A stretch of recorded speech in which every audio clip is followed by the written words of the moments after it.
నా లైఫ్‌లో first time ఒక చండాలమైన సన్నివేశాన్ని చూశానండి బాబు.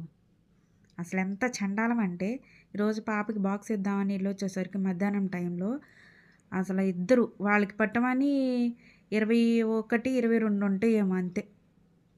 వీధి కుక్కని దగ్గరికి తీసుకొని మంచికి మచ్చిక చేసుకొని, దాంతోటి అలా చెప్పడానికి గూడా నాకే వాంతుకొస్తుంది. అది వీడియో తీసి పెడదామనుకున్నానయితే. కానీ నాకప్పటికే వామిటింగ్ సెన్సేషన్ వస్తుంది అది చూసి.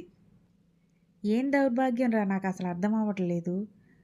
అసల అట్లా కుక్కలతోటి ఏం చెయ్యబుద్దయితుంది మీకు? ఇట్లనియే కుక్క కరిస్తేనే గాదు వ్యాధులొచ్చేది. కరవకపోయినా ఇట్లాంటి చండాలమైన పనులు జేస్తే గూడా ర్యాబీస్ వ్యాధులొచ్చి సస్తారు. సావడమయితే గ్యారంటీ. అంత ఆగలేకపోతే అమ్మా, నాన్నలతోటి మాట్లాడుకొని పెళ్ళిళ్ళు జేసుకొని సావండి.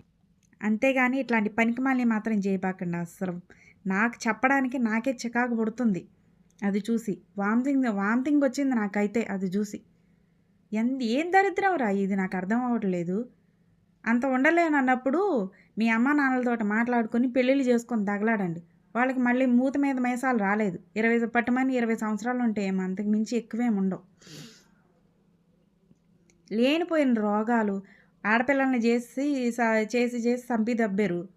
ఇప్పుడేమో ఇవి పశువులతోటి. ఇంతకంటే దరిద్రమైన ఎక్కడ బతుకులు ఎక్కడైనా ఉన్నాయా అసల? గేదెలు, కుక్కలు ఒక్క 2, 3 నిమిషాలు సుఖానికి ఎందుకురా లేనిపోయిన రోగాలన్నీ జేసుకొని మీ జీవితాలను నాగం జేసుకుంటారు. ఛీ! బాబోయ్! నాకు నాకది చూసిన కాడి నుంచి పిచ్చి లెగుస్తుంది అసల. ఇట్లాంటి ఎదవలు గూడా ఉంటారా అనని. ఛీ!